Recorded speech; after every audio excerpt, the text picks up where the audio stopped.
This is the Rad Power Bike's RadKick. It's their most affordable torque sensor electric bike. It has a new LCD screen. It's also their lightest weight electric bike. But the biggest thing for me is it's their first bike that offers a belt drive. In this full review, I'll walk you through all the components, then we'll get into some first-person riding footage, and finally some third-person riding footage where I'll give you the pros and cons of the RadKick. But first, let's take a closer look.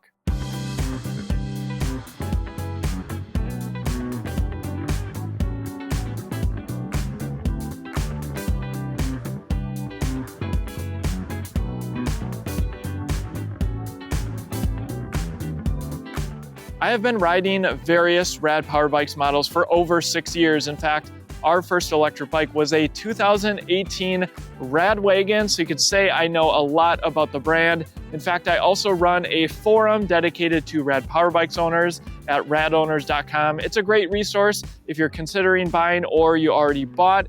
It's a great community. Now, Rad Power Bikes is still one of the largest sellers of electric bikes in the United States, but with the RadKick, they took a departure from what they have previously done. And really the main thing that they focused on with this electric bike is weight. And there's always two trade-offs when you go lighter weight. We'll get into the specs, but it's battery as well as motor power. So no, this isn't going to be the most powerful model in their lineup, but it's not intended to be. There's two different models of the RadKick. What you're looking at here is the belt drive version. That's the one that you guys told me you wanted to see. We did a poll on YouTube.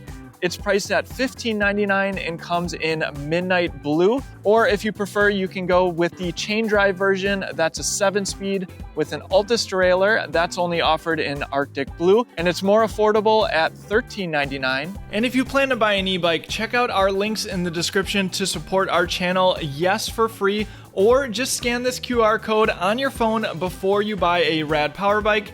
Thank you so much for your support. But both models have this step-through design, a simple V shape that increases accessibility. The bike fits riders all the way down to 5'2" up to 6'1". I'm a 6-foot tall rider with a 32-inch inseam, and it fits me just fine. And of course, my wife, who's 5'5", also fits. The max rider weight is 275 pounds. Total payload capacity is 300 pounds. Now I said lightweight, but it's really a lighter weight than most electric bikes on the market. The RadKick weighs in at 55 pounds. With the battery removed, it's 49 pounds, which is great if you need to get it on the rear of your vehicle. But no, this isn't a bike that you're going to want to carry up a flight of stairs. It's just not going to be that easy. But that's not what they intended it to do. They really just wanted it lighter weight, make it easier for people to handle, more accessible, and I think that makes a lot of sense. With that, let's talk components. Brakes are hydraulic from Gemma. They're paired with 180 millimeter rotors. The tires are from Chaoyang. They're 27.5 by 2.25 inches wide, street tread. They also have a reflective sidewall. Under these plastic caps is a bolt-on front axle. The front suspension fork is from a brand called EX Show. It's a basic front suspension fork, has preload adjustment on the left, lockout on the right, simply open or locked. This is what you can expect from the front suspension. Metal fenders are included, full coverage in the front and in the rear. The front headlight is mounted by the stem plate and runs off the main battery, has a reflector underneath it. And the taillight is mounted to the rear rack and yes, is brake actuated. Rad Power Bike's badge on the head tube, but more importantly, the 4-bolt pattern to mount Rad Power Bike's front rack. Highly recommend. They make some great accessories. Nice cable wrap job entering the down tube right here. The handlebars have an ever so slight swoop to them, but what I really like is they put on an adjustable stem here. I have it just slightly raised for more of a middle ground riding position, but if you wanted to adjust it higher, simply do that right here. You have matching hydraulic disc brake levers from Gemma, complete with motor cutoffs. As soon as you hit the brakes, it will cut power to the motor and also actuate the tail light. We have ergonomic rubber grips and a half grip on the right to accommodate, yes, the right hand twist grip throttle. Most companies moving away to thumb throttles, Rad Power Bike sticking with the twist throttles. That's my preference. You also get a bell. The display is very easy to see. Battery capacity bars with percentage. You can see the lights automatically turn on. Miles per hour front and center. Pedal assist off. 1, 2, 3, 4, and 5. Hitting the bottom button will give you trip time, trip distance, and odometer. Hold the bottom button in order to reset the trip. You can turn the lights off manually by holding pedal assist up. Walk mode can be engaged by holding pedal assist down. And in the main screen, you can hold the bottom button and you'll get some additional information, though probably not going to do a whole lot in here. It does let you change the backlight as well as auto sleep. And beneath the display is a USB-C charging port for charging your device. But there's nothing else to the display because this is strictly a Class 2 electric bike with a top speed of 20 miles per hour, whether you're using the throttle or pedal assist. For graphics around the bike, we have their signature orange, 16 years or older minimum age, always wear a helmet, and yes, use their pre-ride checklist.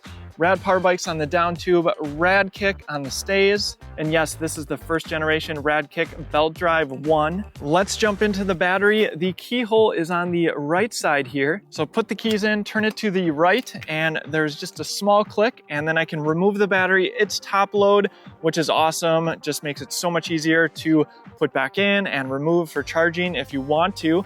Otherwise, you can charge it on the bike. The port is the same regardless. The battery is 36 volt, 10 amp hours, so 360 watt hours. The battery is UL2271 certified. The entire bike's electronics are UL2849, so no worries there. There's a button on the battery that gives you an idea of the current capacity, and you might have read here, Safe Shield. What does that mean?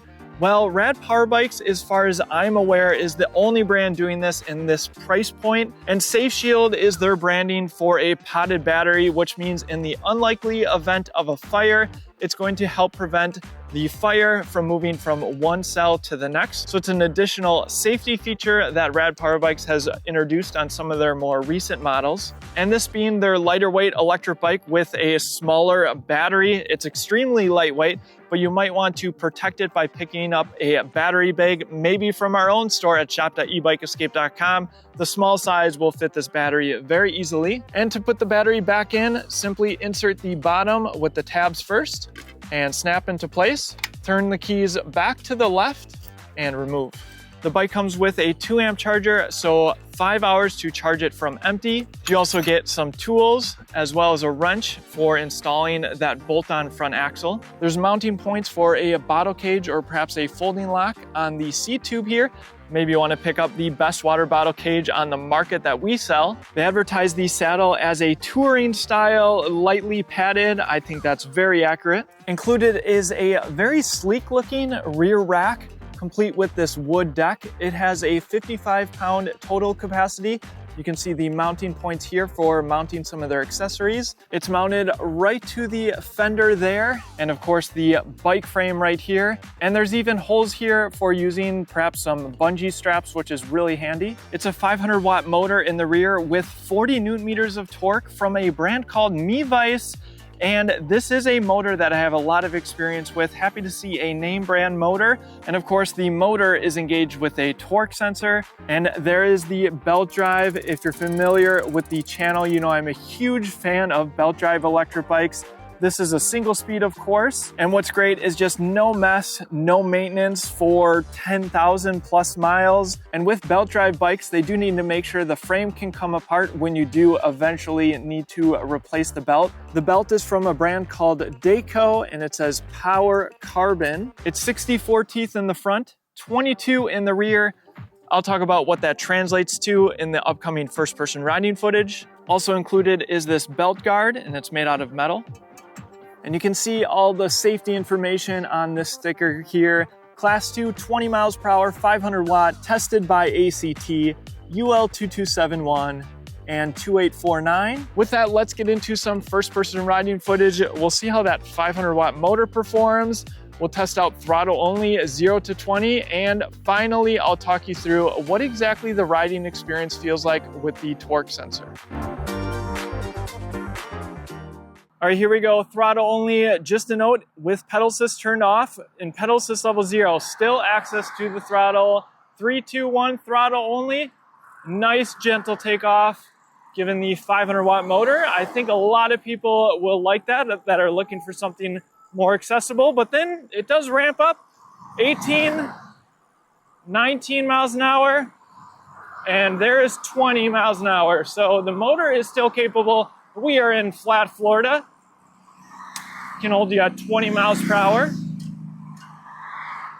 All right, let's go through the various pedal assist levels. Now, this is a torque sensor. What does that mean? Well, compared to a cadence sensor, a torque sensor measures how much input you're putting into the pedals. In other words, how hard you're pushing and amplifies the power. A lot of people view it as more of a natural riding experience. It's more of a personal preference, though, compared to a cadence sensor, which simply gives you a certain amount of power depending on what pedal assist level you're in, as long as you're spinning your legs, as long as it can sense your pedaling, no matter how hard. A cadence sensor will give you that power from the motor, again, depending on the pedal assist level. Now with the belt drive version, of course, it's a single speed, so no gear changing. If you want gears, go with the 7-speed, but I really want to talk through some unique things about this being a single speed and some tips that I think might be helpful if you're considering this bike. So let me start off in pedal assist level 1.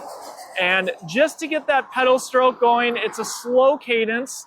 Of course, they need to pick a certain gear ratio so that it's comfortable to pedal at slower speeds as well as high speeds. And so it takes a little bit to get going.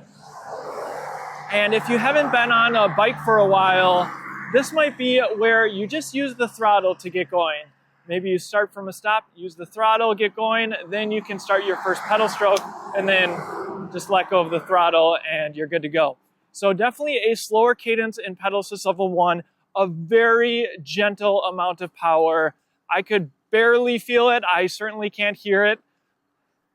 And we are just cruising at 11 miles an hour. If I put in a little bit more power, I might get more power from the motor, but remember, there's just going to be less of an amount of power between these pedal assist levels, given it's only a 500 watt motor. So not noticing significant amounts of more power from the motor in pedal assist level 1, but I did get up to 13 miles an hour, and my legs would definitely feel it after a while. Let's go into pedal assist level 2, and just keeping that cadence nice and easy, cruising at 12. Again, not a significant difference. If I put in more power here, going about 15 miles an hour, 16, and I would say that's a moderate amount of effort. Let's go into pedal assist level 3. Now, as I'm going faster, of course, the cadence is getting a little bit faster. I mean, not ghost pedaling by any means, very comfortable to pedal. I do think they geared this very nicely. And pedal assist level 3, cruising at 14 miles an hour. Let's see how close we can get to 20. A little bit more effort there, 16, 17 miles an hour. All right, pedal assist level 4. What I'm curious about is, what is the cruising speed in the highest pedal assist level? In pedal assist 4, cruising around 14, 15 miles an hour. And yes, if you want more power from the motor, you got to put in a little bit more effort. There's 17, 18. Certainly a cadence I could maintain for a long time. Now, another thing to keep in mind, this, more than most electric bikes, you at least need to be aware of what kind of range you're going to get from the battery. 15 to 35 miles, according to Rad Power Bikes. So imagine if you're using that throttle a ton, pedal assist level 5, you'll get closer to 15 miles going up lots of hills perhaps. Again, the trade-off is always weight. Pedal assist level 5, a nice and easy cadence pedaling, 16 miles an hour. So you definitely do need to put in some more effort if you want to go 20. Let's see how much more power. All right, just a little bit more there, cruising at 18. And there's 20 miles an hour. I'll give you a look at my legs so you can get a sense of what the cadence looks like for 20 miles an hour. There we go, we're cruising at 20. So obviously faster than when you're at slower speeds, but still doable and comfortable for long rides. And for me personally, I'm gonna go belt drive all day because I just valued the low maintenance so much. I just love not having to worry about if my chain's greased, whether my pants are gonna get dirty. Simplicity is key, in my opinion. Now, maybe if you live in a hillier area, you are going to appreciate those 7 gears. Let's see though how this motor performs throttle only up what I can find as the biggest hill near me here in Florida. Okay, here we go with our hill climb test, and of course, it's not as big as the hill back in Wisconsin, but this isn't a bike that you likely want to buy if you live in a super hilly area. All right, let's do this hill climb test, and we're gonna go up over this bridge, throttle only right now, and more than likely with a lower power motor. If you live in a super hilly area, maybe this bike isn't for you. Unless you're just looking for that extra boost, then I could still see it being useful. And we are still cruising at 18 miles an hour. Now, it's not a huge incline, but this motor can handle it. And what I have really appreciated about these Ebike motors is just how quiet they are. You don't really appreciate it until you experience both very loud hub motors and then quieter hub motors like this one. And that's actually very impressive, holding me at 18 miles an hour. And just so you can see the elevation gain, there's a look down at the water from this bridge. I did want to give these brakes a quick test before we pedal over the bridge. 18. And there's 20. Yeah, certainly capable of locking up the rear tire, but great stopping distance. While not name brand, I think they provide sufficient stopping power. All right, up the bridge in pedal assist level 1. Now, the biggest thing with the single speed, can you keep the pedals moving to make sure you can get power from the motor depending on the size of hill you're on? And this is pretty difficult in pedal assist level 1. I would certainly go up into 2, 3, 4. All right, finally felt some relief there where I can more easily just spin my pedals.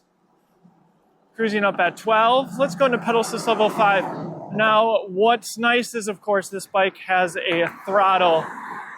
And we know the motor provides a decent amount of power. So what some people might want to do with this being a single speed is just use the throttle going up a hill so you can guarantee you're getting all the power from the motor. And then you can just pedal alongside it still. Of course, whether you need to use the throttle might depend on how big of a hill you're on. But it's nice to have the option with this being a class 2 electric bike. All right, with that, let's get into some third-person riding footage. I'll give you my concluding thoughts on the Rad Power Bike's RadKick belt drive. Rad Power Bikes is right on trend, or maybe even slightly ahead of it, by offering a lighter weight electric bike. I expect more brands to follow suit in the next year or two, so be sure to subscribe because we plan to cover them. For a while, the industry, and let's be honest, e-bike buyers, seemed to be focused on more. Bigger motors, larger batteries, no matter the weight. But now, more riders are considering the benefits of a lighter weight e-bike. It's not lost on me that 55 pounds isn't exactly ultralight, but compared to 65 pounds or more, those 10 pounds can make a significant difference. And if you remove the battery, it drops to 49 pounds on the RadKick, making it easier to lift onto a bike rack. Lighter weight also makes the bike less intimidating to hop on, reducing the risk of instability or just tipping over. Plus, with a smaller battery, it's important to have a lighter weight electric bike because that's going to extend your range. Now, Rad Power Bikes didn't exactly just delete everything on this e-bike. If you're looking at other lightweight e-bikes, here are some key features to consider. It comes fully equipped, metal fenders and a rear rack are standard. plus front mounting points for extra storage. It has a front suspension fork, basic, but it takes the edge off bumps. Many lightweight e-bike models skip this to shave off even more weight. The 2.25-inch wide tires are a nice balance between comfort and efficiency. Some lightweight e-bikes opt for thinner road-style tires. And then, yes, the belt drive option, a smooth, low-maintenance system, though it does come at a premium at $15.99. If you prefer a 7-speed, it's $13.99, and that brings the price closer to other options on the market. I also really like the simple LCD display that's easy to read. The adjustable stem helps dial in a more upright riding position if you prefer. It was nice to see a name brand 500-watt Mi-Vice motor that offers enough power to get to the 20-mile-per-hour top speed, though not surprisingly, yes, it will struggle on significant hills. The major consideration here is mainly the battery. Are you okay with the trade-off of a smaller 36-volt 10-amp-hour battery that equates to a lower weight e-bike? For context, this is about half the battery size of the average e-bike battery. I think for a lot of folks who want to go on short cruises, the answer is yes, but you should know you can get a much larger battery with a 48-volt system for the same price or less. Rad's own Rad City with a 48-volt, 14-amp-hour battery, so double the size, is currently on sale for $14.99, which, by the way, weighs in at 65 pounds. I would have also liked to see Class 3 speeds up to 28 miles per hour as an option, at least on the 7-speed model. You'd undoubtedly have issues with ghost pedaling on the belt drive version. Multiple frame sizes would have been a nice bonus, but a single size helps keep costs down. Both my wife and I found it comfortable to ride, and of course you have the nice step-through frame design. The saddle is about average. Riders who want more comfort may want to swap that out. And a small thing, I would have liked to see a through axle attaching that front wheel. I think that's the result of Rad opting for a more cost-effective suspension fork here. If we've helped you with your purchase decision, please consider using our affiliate links down in the description before you buy your electric bike. Thank you so much for your support. Also worth mentioning is the brand recognition that comes with buying a Rad power bike, but they also have a 2-year warranty on the bike frame and many of the components, and yes, 2 years on the battery as well. I'm curious, what features are you not willing to give up for a lighter e-bike? Drop your thoughts in the comment section below. As always, thanks for watching, and I will see you in the next one.